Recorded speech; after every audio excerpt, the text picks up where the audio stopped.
¿Se recuerdan? Lo que hemos abordado es cómo ha evolucionado el conocimiento de la humanidad con relación a esa realidad.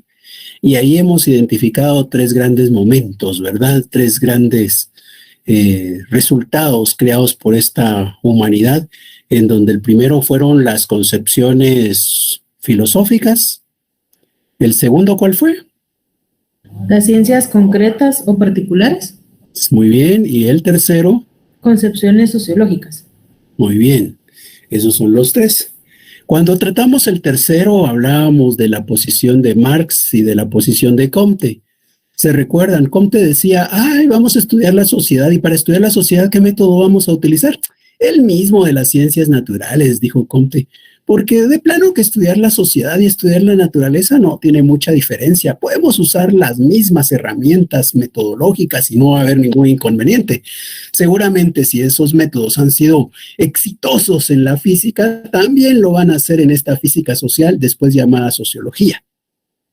Pero por el otro lado, Marx le dijo, no podemos usar el mismo método. ¿Por qué? Porque la sociedad y la naturaleza son diferentes, no son iguales.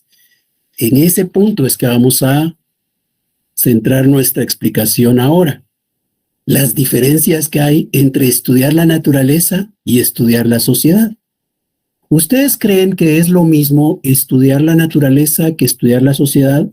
Por ejemplo, estudiar la naturaleza en lo más reciente fue esos estudios, esos experimentos que se hicieron por parte de algunos científicos orientados a identificar los elementos que permitían tener una vacuna contra el coronavirus, o por lo menos para de alguna manera contrarrestar los efectos si uno se contagiaba. Pues esos estudios que se hicieron para crear esa vacuna, esos estudios que se han hecho para tener las pruebas que permiten establecer si una persona está o no contagiada, esos estudios que se han hecho para conocer las consecuencias o los efectos que trae la enfermedad o que trae la vacunación, esos son estudios de la naturaleza, es un estudio de la naturaleza. Ahora, ¿y cuáles serían estudios de la sociedad? Estudio de la sociedad sería, por ejemplo, cuando nosotros nos preocupamos por saber qué es lo que pasó en Guatemala en la última década y por qué es que hoy estamos en unas condiciones sociales diferentes, porque si nosotros nos vamos en la historia para atrás, nos damos cuenta que antes habían muchas manifestaciones cuando la gente no estaba de acuerdo con alguna disposición del gobierno, mientras que ahora pareciera que la población se ha vuelto más tolerante. Bueno, pues algo ha de haber pasado ahí, algo ha de estar ocurriendo con esta Guatemala. Estudiar eso es estudiar un fenómeno social. O, por ejemplo, alguien podría decir, yo estoy preocupado de los motivos por los cuales hay una guerra entre Ucrania y Rusia. Y entonces habrá que centrar la atención en Ucrania y Rusia, conocer las causas que pudieron provocar ese conflicto, por qué hoy están en conflicto y qué va a pasar con este conflicto. Eso sería estar estudiando la sociedad. Nos damos cuenta. Estudiar qué está pasando en Guatemala, estudiar qué está pasando allá entre Rusia y Ucrania, eso es estudiar la sociedad. Mientras que los otros ejemplos que dimos eran estudiar la naturaleza. Así, con esos ejemplos, ustedes distinguen algunas diferencias entre estudiar la naturaleza y estudiar la sociedad, ¿o creen que realmente no hay diferencias? Pienso que sí, licenciado, hay diferencias. ¿Cuáles diferencias creería Ari que hay? Porque, por ejemplo, como usted menciona, ¿verdad? En las ciencias pues naturales, más que todo se mira lo de la naturaleza, los animales, los ríos y todo eso, ¿verdad? Y la sociología pues se centra más que todo en la sociedad. Muchas gracias, Ari. ¿Alguien más? Los hechos históricos que surgen en determinada época. Sí, ¿cuál es la diferencia entre estudiar la sociedad y estudiar la naturaleza? Lisette Álvarez. Licenciado, que se estudia el comportamiento de los humanos en cómo viven en conjunto en la sociedad, y las ciencias naturales a todo lo que ya está, todo lo que comprende la naturaleza. Muy bien. José Mariano. Buenas tardes, Lick. Buenas tardes. Principalmente, el estudiar la naturaleza es estudiar los procesos biológicos que tiene esta, es decir, estudiamos ya unas reglas, unos como regímenes o procesos ya establecidos, que solo tenemos que ver, analizar y ver qué cosas nuevas podemos encontrar o qué más podemos encontrar de nuevo, porque ya es un orden, ya son especies o grupos de especies que ya hemos estudiado. En cambio, estudiar a la sociedad, cada persona es diferente, cada grupo social es diferente. Entonces, estudiar a la sociedad como estudiar a la naturaleza no es posible ni factible, porque no podemos agarrar estos procesos formales o rigurosos para estudiar a una especie biológica como para estudiar a un grupo determinado de la sociedad. Aparte, que como personas, como humanos, tenemos la capacidad de pensar y de crear conocimiento. Esto de pensar y crear conocimiento hace que toda la sociedad cambie de una forma radical o escalonada en cierta época del tiempo, que va cambiando a la sociedad en sí desde una determinada época a otra. Por lo tanto, no podemos estudiar como estudiar el desarrollo de una especie o de los árboles, etcétera, a estudiar el desarrollo de la sociedad en el año 1500 hasta ahora, porque obviamente ya todo ha cambiado, toda la sociedad en sí, los aspectos o contextos en los cuales como sociedad nos desenvolvemos ya ha cambiado. Sin embargo, hay un filósofo, no recuerdo bien el nombre, que decía una teoría en la cual podríamos establecer el estudio de la naturaleza a la sociedad, porque realmente estudiar a la sociedad es un trabajo bastante complicado, por lo mismo de que todos somos diferentes, todo grupo social es diferente. Entonces, extraer una muestra de cada grupo social y estudiarlo conforme estudiamos a los procesos naturales puede darnos una respuesta aún más directa o clara de lo que tenemos que hacer como sociedad para crecer socialmente, ¿va? Pero esta sí es una teoría bastante como nueva, siento yo, no la había escuchado. Sin embargo, este es mi razonamiento. ¿Por qué no podemos estudiar a la sociedad como la naturaleza?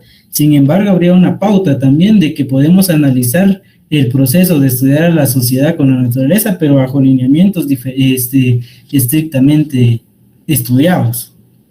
Ya, muchas gracias, José Mariano. Sí, Nuria Maldonado. Gracias, Lique. Buenas tardes. Yo creo que la diferencia radica bueno, las dos son ciencias, pero cada una tiene un objeto, una finalidad, una teoría que lo sustenta, leyes, ¿verdad? Propias. Entonces, lo que usted nos enseñaba en una de las clases, ¿verdad? Cuando Comte dijo, le vamos a llamar la sociología de la física. Y de ahí se dieron cuenta que no se podían trasladar la teoría, ¿verdad? La ciencia de la física no se podía trasladar a la sociedad, ¿verdad? A los seres humanos. Entonces, creo que las diferencias radican en su objeto de estudio, ¿verdad? Su teoría, sus fundamentos y las disciplinas que se desarrollan de cada una de esas. Muchas gracias, Nuria. Efectivamente, lo que han aportado los compañeros es prácticamente lo que se descubrió en aquella época, ¿ya? Entonces, solo que se sistematiza de una manera para poderlo ir entendiendo con un orden, pero es justamente lo mismo. Lo voy a explicar yo con esa sistematización y para eso vamos a usar una presentación en la que vamos a hablar cabalmente de temas que ustedes ya han de alguna manera expresado. Primero, aquí vamos a hablar de peculiaridades, y de peculiar quiere decir que es algo que la distingue, que la diferencia, ¿ya? Cada estudio tiene sus características. Si yo estudio la naturaleza, hay características. Si yo estudio la sociedad, hay características. Y a veces las características pueden ser comunes, ¿verdad? A veces no. Pero cuando yo hablo de peculiaridades, hablo de lo que distingue, lo que diferencia a una de la otra. Entonces, ahora vamos a ver esas diferencias. Dicho en otra palabra, esas diferencias son las peculiaridades. Y esas peculiaridades vamos a darnos cuenta que traen problemas. Eso de ser diferente hace que haya problema, que encontremos una dificultad en el conocimiento de la sociedad. Entonces veamos ahora. Una primer peculiaridad. Aquí estamos comparando la naturaleza con la sociedad. Aquí tenemos a alguien estudiando los fenómenos naturales y los fenómenos naturales se repiten, ¿ya? Se repiten. Por ejemplo, si estamos estudiando cómo germina una semillita, ¿se recuerdan que ustedes en la primaria pues hicieron aquel ejercicio de colocar unas semillitas de frijol en un algodón húmedo y que le pegara el sol y estar observándolo periódicamente, hacer un registro de lo que veían? Bueno, pues ahí estaban utilizando un método de estudio de las ciencias naturales. Pero ¿qué pasaba si por accidente alguien botaba el frijolito? Pues no pasa nada, ¿verdad? Podemos conseguir otro frijolito en otro frasquito y colocarlo. Y si lo hicimos en la Semana Santa y nos fuimos de vacaciones y se nos olvidó que había que mantener húmedo el algodoncito, pues de igual manera lo volvemos a hacer.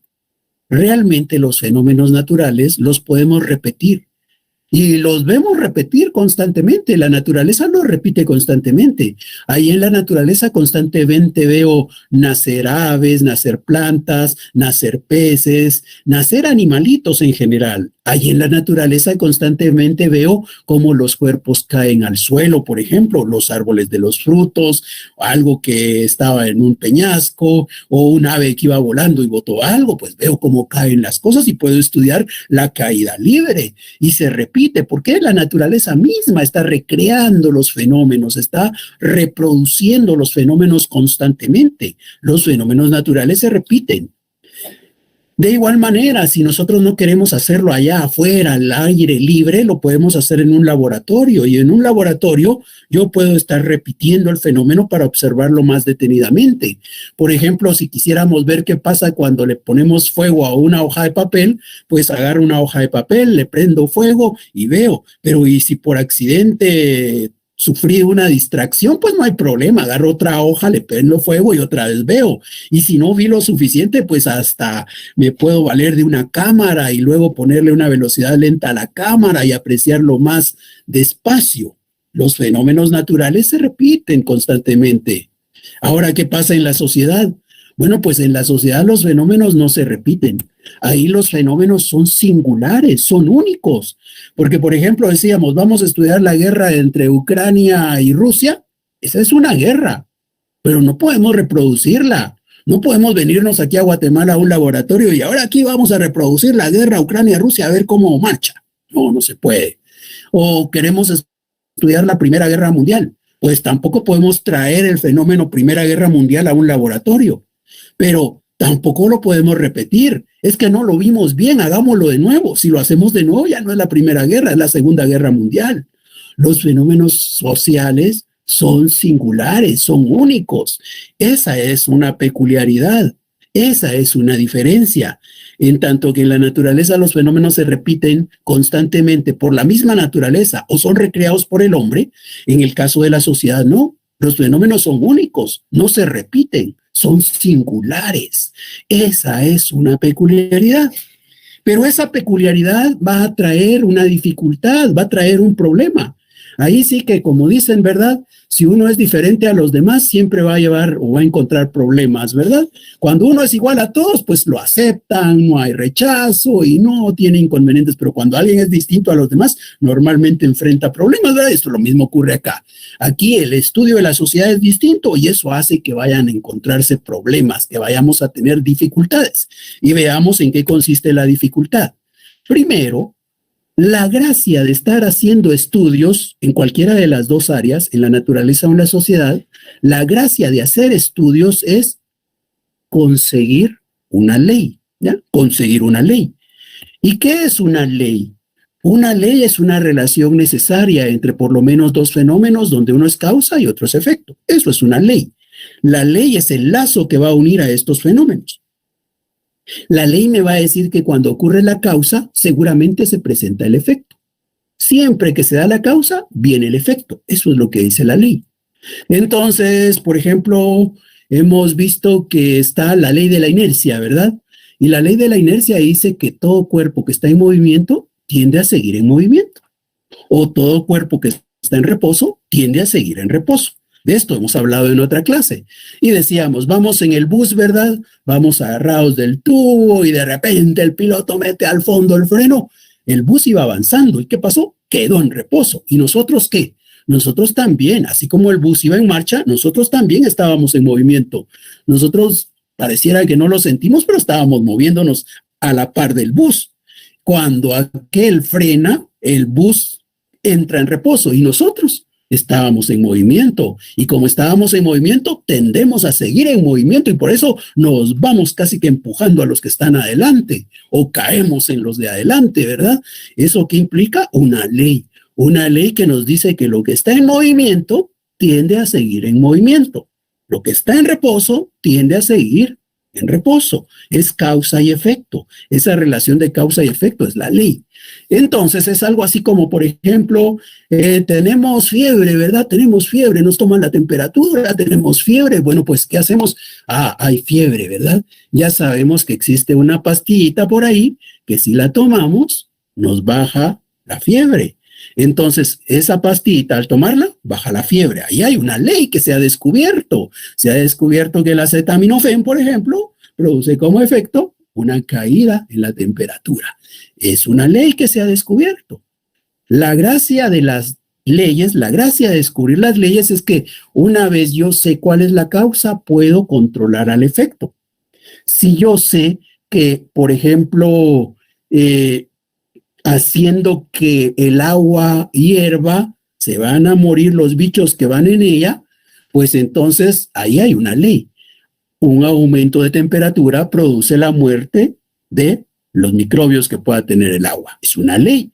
Entonces yo tengo agua, la quiero tomar, no puedo comprar salvavidas, me va a salir más caro, ¿verdad? Porque la voy a tener que hervir, pero hiervo el agua. Al hervirla, entonces ya puedo tomarla tranquilamente. Tal vez el sabor no vaya a ser del todo el mismo, va por un cambio que se produce ahí en el hervor, pero ¿qué nos muestra eso? Las leyes sirven para que nosotros produzcamos los efectos o para que evitemos que se den, para que no ocurran, como en el caso del tomar el acetaminofén hace que baje la fiebre, esa es una ley. Yo conozco el efecto, entonces digo, quiero producir ese efecto, caída en la fiebre, ¿qué hago? Tomar acetaminofén. O yo quiero matar los microbios que hay, ¿qué hago para producir ese efecto? Ponerle fuego a la olla.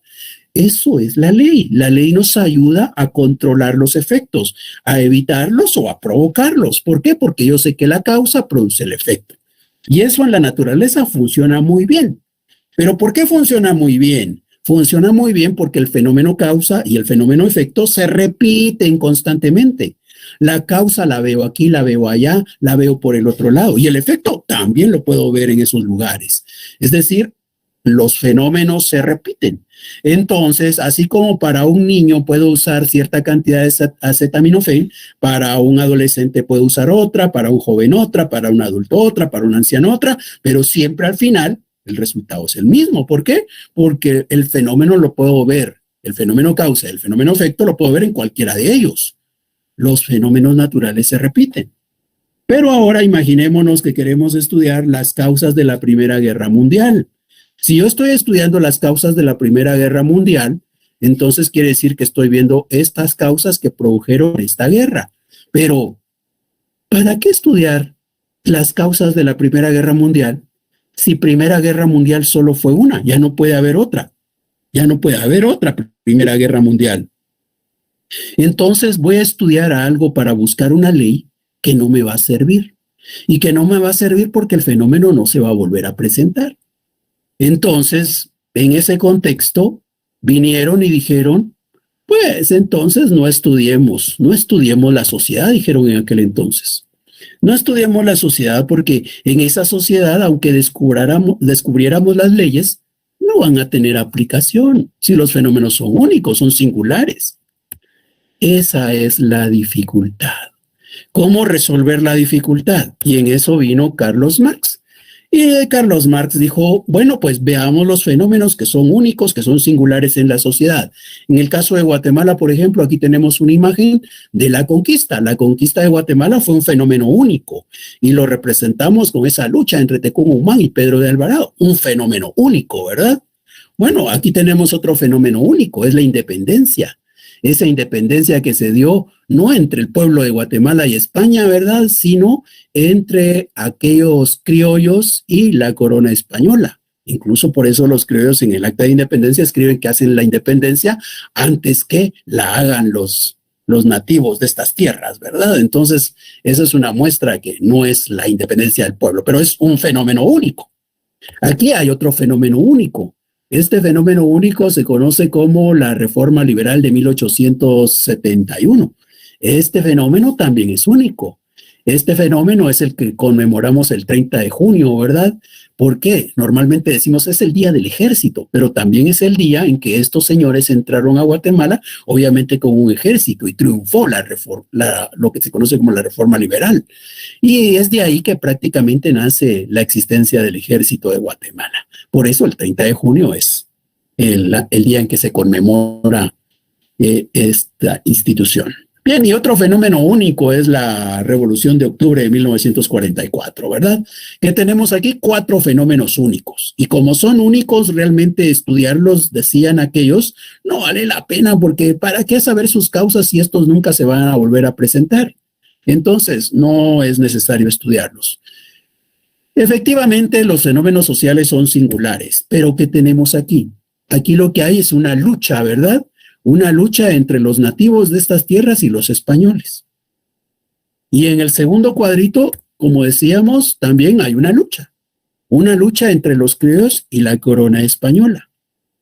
Luego en el tercero también hay una lucha. Es la lucha entre los conservadores y los liberales, porque se recuerdan, estos señores que son los liberales querían tierras para producir café. ¿Por qué? Porque la cochinilla, que era el producto que ellos vendían, ya no lo compraban en Europa.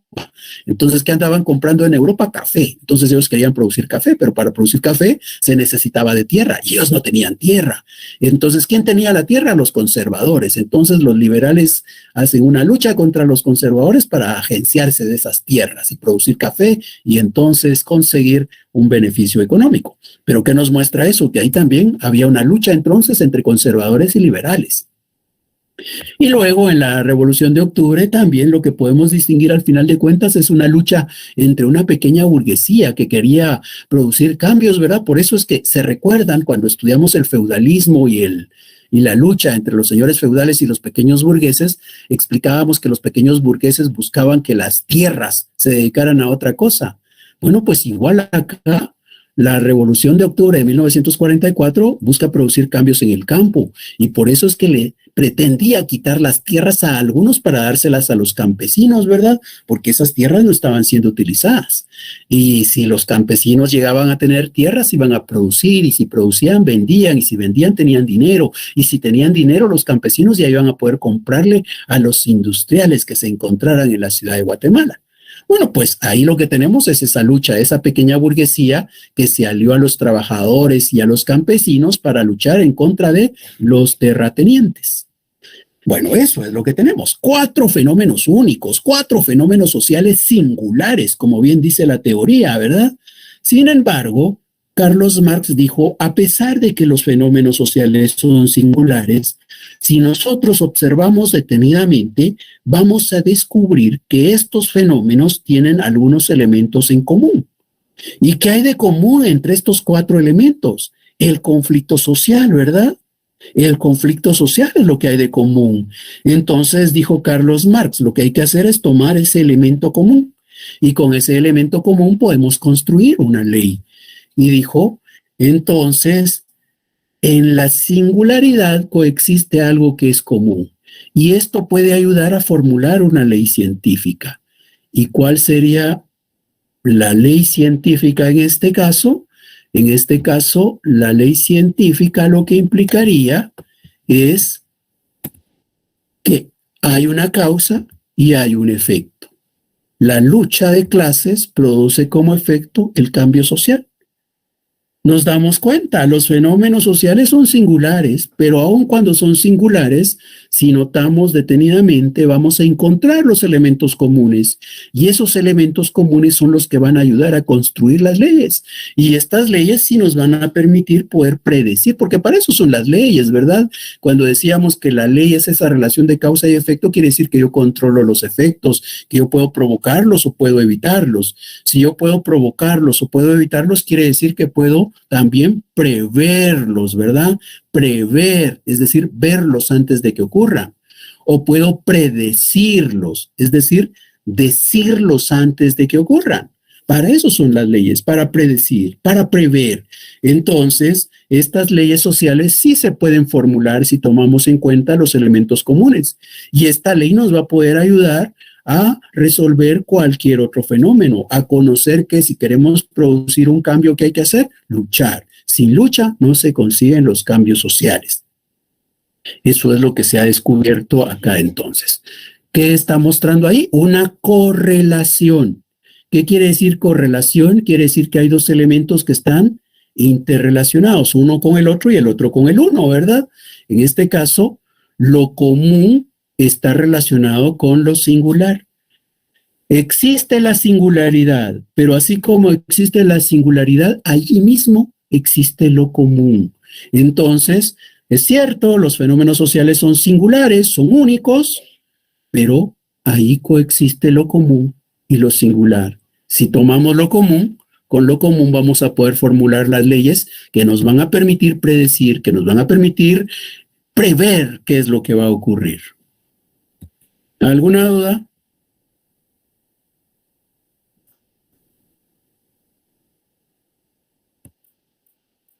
Bien.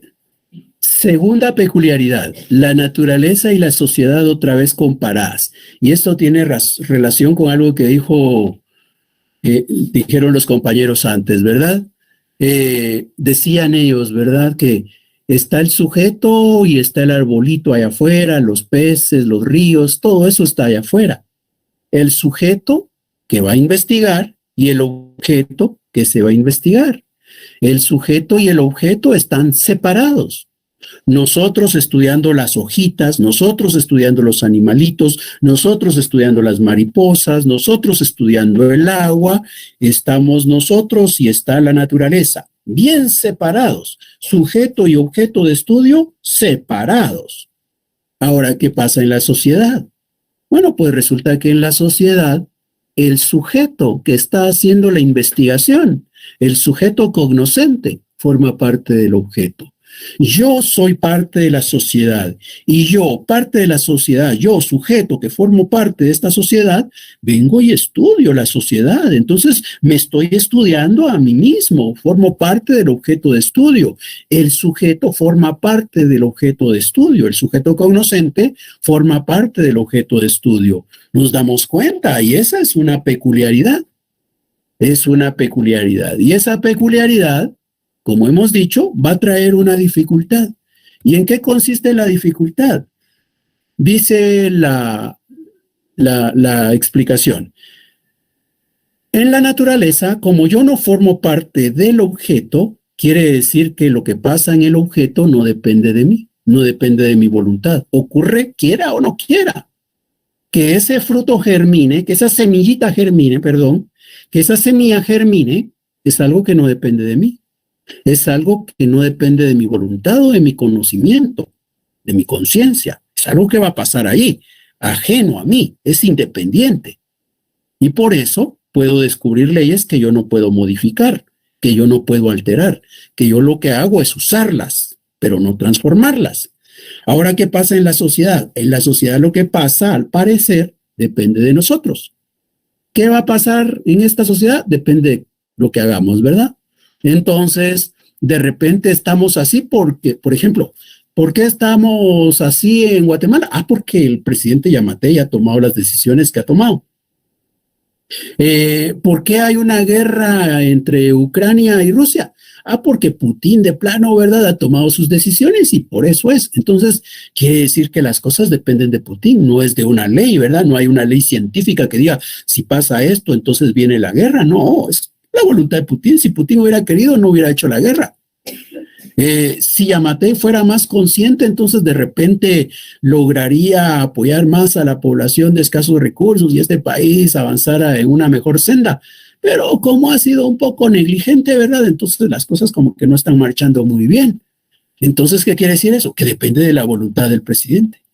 O, por ejemplo, por ahí hay una noticia relacionada con un paso a desnivel que construyeron allá en San Miguel Petapa. Y hay, por ahí postearon un bus que cabalmente se quedó atrapado en el Arriate Central. Entonces, ¿qué?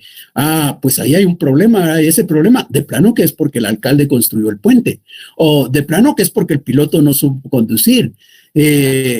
Pero entonces pareciera que las cosas que ocurren en la sociedad dependen de cada uno, dependen de las personas.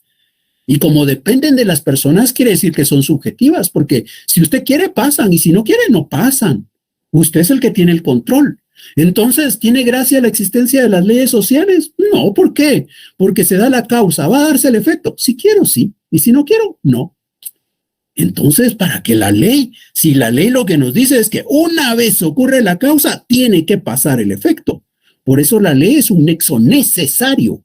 Si se da la causa, tiene que ocurrir el efecto. Y eso en la naturaleza se cumple irremediablemente. Pero en la sociedad entonces pareciera que no se va a cumplir. Porque se dio la causa. ¿Va a ocurrir el efecto? Depende. Preguntémosle, ¿quiere usted que pase o no? Sí quiere. Bueno, pasa. ¿Y usted qué dice? No, no quiere. Entonces no va a pasar. Así pareciera que son las cosas en la sociedad, que dependen de las personas, que son subjetivas las cosas. Entonces no tiene sentido hablar de una ley, no tiene sentido considerar las leyes sociales. No vale la pena estudiar la sociedad, dijeron, porque en esta sociedad lo que pasa no obedece a leyes sociohistóricas, sino a la voluntad de las personas. Bueno, y en ese contexto hay dos posiciones. Una se conoce como voluntarismo. El voluntarismo reconoce eso, reconoce que efectivamente todo lo que pasa depende de nosotros. Es aquello de que le dicen, si tú quieres, puedes, ¿ya? Si tú quieres, puedes. Entonces, no estés pensando que te va a ir mal, no estés pensando que no vas a poder, no estés pensando que vas a perder. Piensa que vas a ganar y seguramente alcanzas el triunfo. Si tú quieres, puedes, ¿ya? Algunas veces funciona, ¿verdad? Algunas veces funciona. Decimos, ay, ¿por qué perdió la selección? Porque sin ganas juegan. Esos no quieren ganar. ¿Cómo no quieren ganar? ¿Qué? Van a perder. Entonces, ¿qué muestra eso? La posición voluntarista. En el voluntarismo las cosas pasan si uno quiere. Si usted quiere, las cosas pasan. Y eso es prácticamente el problema que estamos viendo en la sociedad, ¿verdad? Que pareciera que así son las cosas. Pareciera que así son. Pero ¿están todos de acuerdo en que el voluntarismo es realmente lo que ocurre en la sociedad? ¿Que todo lo que pasa obedece a la voluntad de cada persona? Pues no, hay otra posición. Otra posición que dice, no, las cosas no es así. No es aquello de que si, digamos, como ocurrió a hombre de poca fe, le dijeron a aquel señor que vaya, camina sobre el agua, mira, sí se puede caminar. Voluntarismo, ¿verdad? Si tú quieres vas a poder caminar sobre el agua. Y dijo, no, señor, yo no voy a caminar sobre el agua. Si camino sobre el agua me voy a caer, me voy a morir, me voy a ahogar. Hombre de poca fe, le dijeron. Pero esa posición, ¿cuál sería? Voluntarismo. Si tú crees, puedes. Ten fe y lo vas a lograr. Voluntarismo. La otra posición se llama fatalista. Y la posición fatalista lo que nos dice es, miren, no importa qué hagan ustedes, las cosas ya están establecidas. No importa qué hagas, tu futuro está determinado, ¿ya? Eso es el fatalismo. En el fatalismo, ¿será que hacemos algo? No, de todas formas va a pasar, ¿ya? No podemos evitarlo, es inevitable. Nuestro destino está escrito, ¿ya? Ese es el fatalismo. Y como un ejemplo de fatalismo tenemos aquí a Esquilo, que no es que él haya creado el fatalismo, ya solo es un ejemplo. Allá Esquilo es un dramaturgo griego. Esquilo vivió obviamente en Grecia, ¿verdad? Y allá en Grecia acostumbraban las personas a querer saber cuál era su futuro. ¿Y a quién no le gustaría conocer su futuro, verdad? Eso es otro tema de discusión.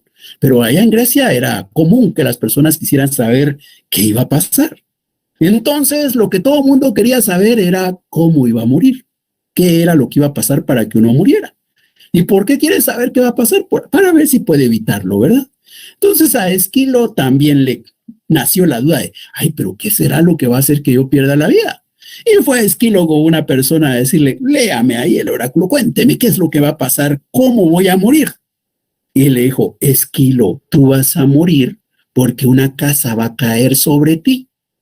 Una casa caerá y perderás la vida. Esquilo dijo, ¿y ahora qué hago? Y Esquilo entonces dijo, si va a caer una casa sobre mí es porque estoy aquí en la ciudad, y aquí en la ciudad sí, casa por un lado, casa por el otro, ¿verdad? Entonces, ¿qué tengo que hacer? Dijo Esquilo, tengo que irme a un lugar en donde no hayan casas, así no me voy a morir, pues.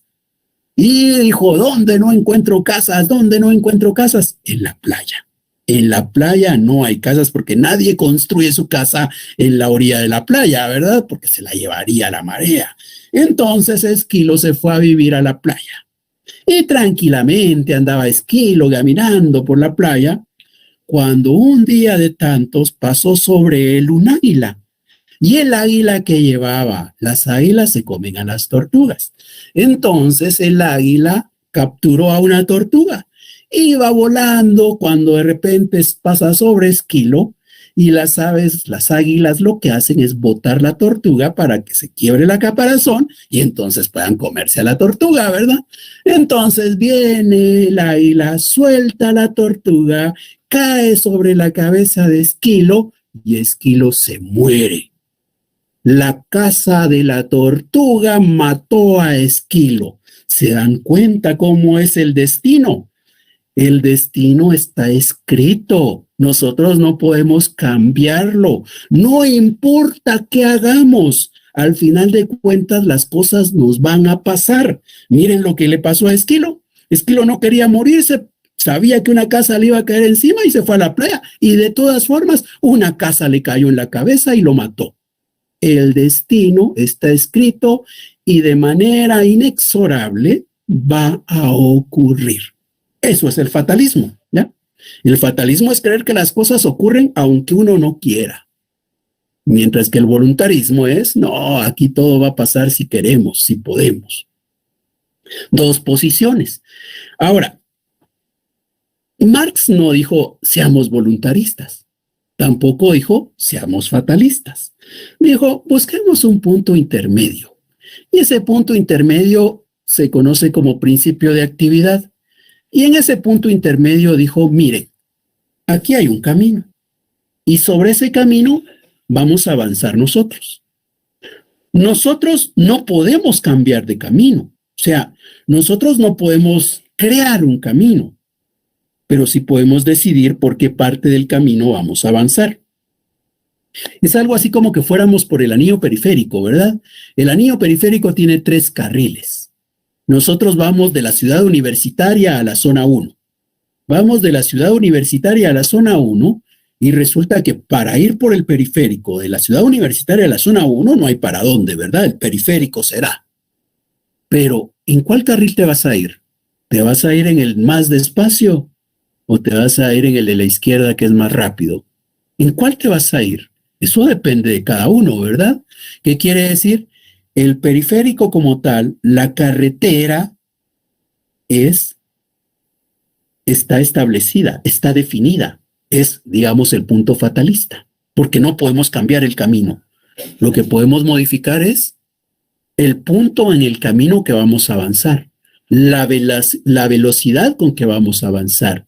Entonces, ahí hay una combinación. El camino como tal es el fatalismo y el carril que tomemos es el voluntarismo. Entonces, la unión de ese voluntarismo y ese fatalismo se da en esto que se conoce como principio de actividad, que es lo que Marx está diciendo. Entonces, para el materialismo histórico de Carlos Marx, Federico Engels y Lenin, no podemos ser voluntaristas, no podemos ser fatalistas, pero hay un principio de actividad que lo que hace es combinar ambos elementos. Y entre esos elementos es que vamos a avanzar. Bueno, pues entonces volvemos a nuestra situación, ¿verdad? Decíamos que, entonces, ¿qué pasa? ¿Dependen las cosas de lo que cada quien quiere o ya está establecido el camino? Aquí tenemos otra vez los 4 fenómenos de los que antes hemos hablado. Ahora no nos vamos a fijar si son únicos y qué hay de común en ellos. No es eso lo que andamos buscando. Ahora es otra cosa la que andamos buscando. Andamos buscando conocer si estos fenómenos ocurrieron por la voluntad de las personas o por otros motivos que no dependían de la voluntad de la persona. Por ejemplo, en el primer caso, lo que tenemos es elementos subjetivos, como en todos los demás, ¿verdad? Tenemos un elemento subjetivo. ¿Y cuál es el elemento subjetivo? La voluntad de Pedro de Alvarado, la voluntad de Tecumumán. Ahí está la voluntad de los dos. ¿Ya? Hay una voluntad de cada uno de los lados. Pero así como hay una voluntad de cada uno de los lados, hay cosas que ninguno de ellos dos pudo controlar. ¿Ya? Hay cosas que ni uno de esos dos puede controlar. Igual ocurre en el segundo elemento. Ahí está la voluntad de cada uno de los próceres. Está la voluntad de quien representaba a la corona en ese momento. Esas voluntades no necesariamente eran coincidentes, pero resulta que aún cuando existe la voluntad de cada quien, hay cosas que ninguno de ellos dos podía controlar. Porque, como hemos dicho, ¿verdad? La verdad que en el fondo, ninguno de ellos dos quería hacer la independencia. Ninguno de ellos dos, sobre todo los que llamamos los próceres de la independencia, no querían hacer la independencia. La hicieron ¿por qué? La hicieron porque sentían que si ellos no lo hacían, la iba a hacer, ahí sí, el pueblo, los nativos, los indígenas. Entonces ellos dijeron, antes que aquellos se nos adelanten, mejor hagámoslo de una vez nosotros. Por eso después no sabían qué hacer y se unieron a Iturbide. Se dio la anexión a México. Pero nos damos cuenta, ahí estaba la voluntad de cada uno de ellos. Pero realmente la voluntad fue la que determinó qué pasó. O en el tercer caso, ahí tenemos la voluntad de Justo Rufino Barrios, la voluntad de Miguel García Granados. Pero también tenemos la voluntad de quien era la oposición, ¿verdad? Pero realmente la voluntad de alguno fue la que prevaleció. Realmente la voluntad, si las voluntades son contrarias, las voluntades son las que van a determinar qué va a pasar. O lo que ocurrió en el cuarto elemento, ¿verdad? Ahí tenemos la voluntad del cadete del pueblo, tenemos la voluntad de algún estudiante, la voluntad de algún campesino, la voluntad de un obrero, la voluntad de un terrateniente. Hay un conjunto de voluntades ahí, pero ni uno de ellos es capaz de controlar la voluntad de todos los demás. Entonces, ¿qué es lo que pasa? Lo que pasa es que efectivamente en los fenómenos sociales están presentes los elementos subjetivos, está la conciencia y la voluntad de cada persona, pero no es la voluntad de cada persona la que va a producir el cambio, porque entonces volvemos a los ejemplos de antes, ¿verdad? Podríamos decir, ay, Guatemala está así porque así está el presidente, ¿verdad? Es culpa del presidente que estemos así. ¿Por qué están subiendo todas las cosas de precio? Ah, porque el presidente no está haciendo nada. ¿Por qué hay tanta corrupción? Ah, porque el presidente lo está permitiendo. ¿Por qué no se persigue a los delincuentes? Ah, porque el presidente ha dicho que no. Entonces empezamos a creer que la voluntad de una persona es la que determina lo que ocurre en el mundo. Y eso es pensar que lo subjetivo es lo determinante. Es pensar que el voluntarismo de él es lo que cuenta. Y la verdad es que no. La verdad es que los elementos objetivos son los que debieran explicar lo que va a ocurrir. Y el elemento objetivo es aquello que una persona no puede controlar, aquello que diríamos está fuera de su círculo de influencia. Yo puedo controlar lo que yo digo, lo que yo siento, lo que yo pienso, lo que yo hago. Yo puedo controlar mis acciones, mis palabras, mis pensamientos. Eso lo puedo controlar, pero yo no puedo controlar las ideas de todos ustedes, los pensamientos de todos ustedes, los sentimientos de todos ustedes. Entonces, ¿qué quiere decir? Que mi acción, mi palabra, mi pensamiento es subjetivo, depende de mí. Pero los sentimientos, los pensamientos, las ideas de todos ustedes son objetivas, no dependen de mí, no las puedo controlar, son ajenas a mi voluntad. Eso es el elemento objetivo. El elemento objetivo es el que va a producir los cambios. ¿Y el elemento objetivo cuál es? El elemento objetivo es lo de la colectividad. la colectividad, que no está dada por una persona, sino por la colectividad. Y la colectividad, ¿quiénes son? Las masas sociales. Entonces, lo que voy a lograr ver en esto no son las voluntades de cada persona, sino lo que voy a ver son las luchas de clases, los grupos organizados buscando defender sus intereses, que son los que producen los cambios sociales. Entonces, las cosas que están pasando en Guatemala no es porque el presidente, no es porque la señora fiscal, no es porque alguien en particular quiera, es porque todos nosotros lo permitimos, ¿ya? O sea, es el grupo el que hace que eso exista, no una persona. Y eso es válido para cualquier problema social que podamos estar investigando. Entonces, lo que dice el materialismo histórico es que cuando vamos a formular las leyes no estemos pensando o no estemos valorando lo que siente X, lo que piensa X, lo que cree X, sino lo que como masa social hacemos. Por eso es que la ley entonces va a referirse no a la voluntad de la persona o de alguien en particular, sino al movimiento que se hace, a la lucha de clases, que es la que provoca el cambio social.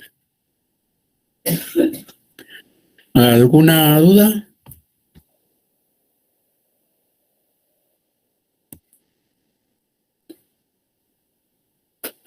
Entonces lo que tenemos ahí es otra vez una correlación, es la correlación entre lo objetivo y lo subjetivo, en donde lo objetivo existe en lo subjetivo, porque cada uno tiene su voluntad, ¿ya? En este caso, por ejemplo, nosotros como grupo, cada uno de todos nosotros tiene su voluntad, tiene su conciencia, eso es subjetivo, lo de cada uno, pero al final de cuentas, lo que como grupo hacemos no depende de alguien en particular, eso es lo objetivo, y eso objetivo es lo que hay que estudiar.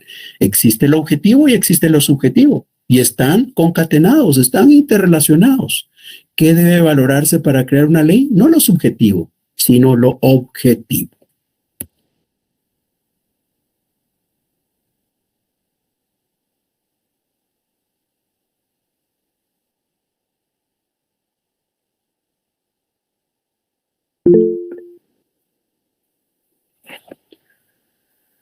Sí, Lisette, por favor. Licenciada, una pregunta. Eso que nos acaba de explicar, ¿cómo se podría aplicar a la resolución de un juez?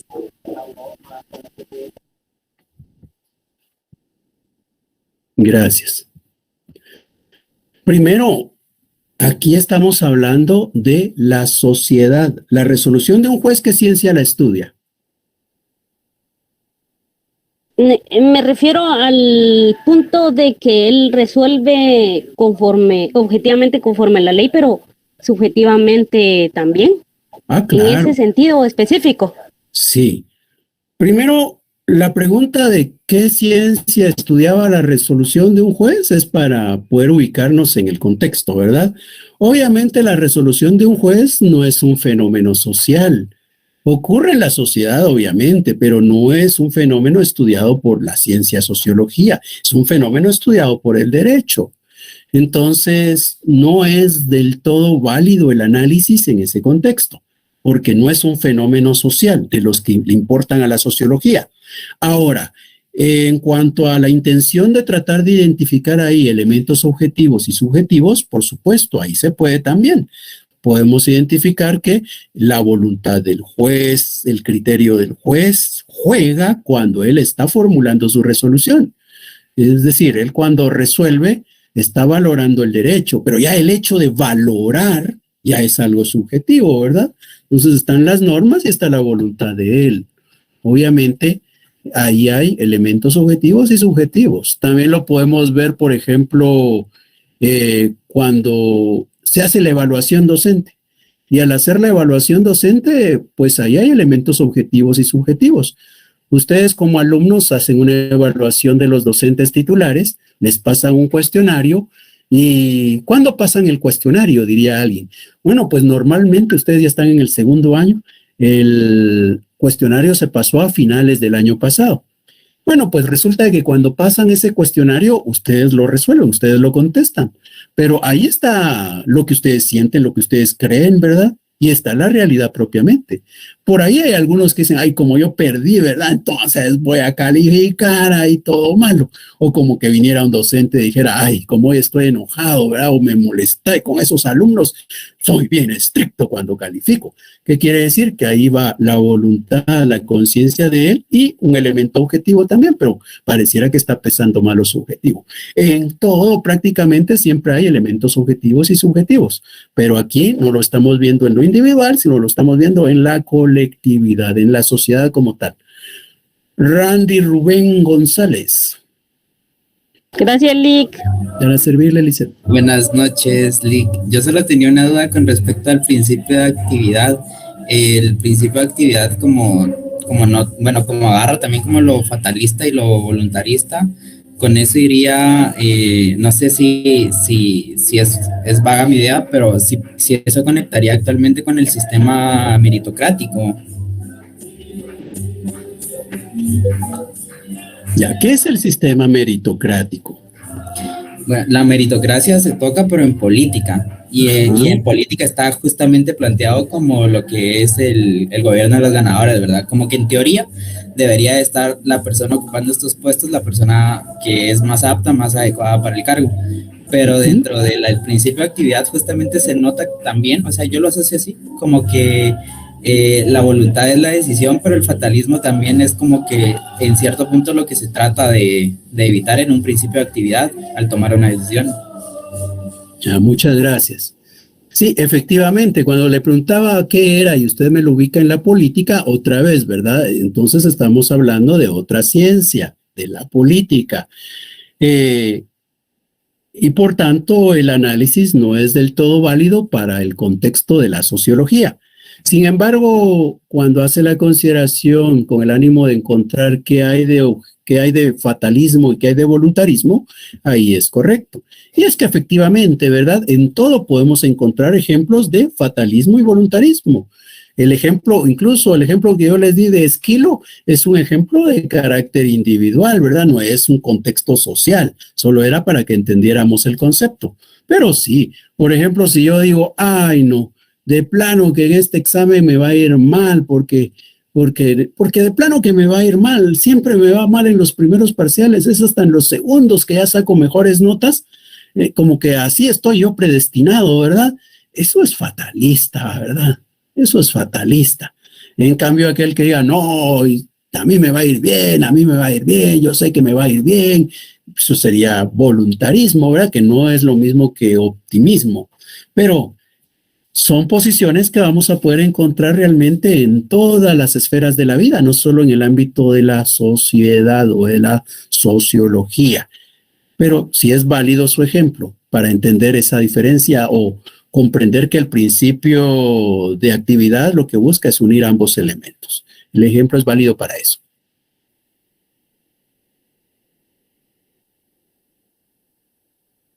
Bien, si no hay dudas, entonces nos quedamos acá.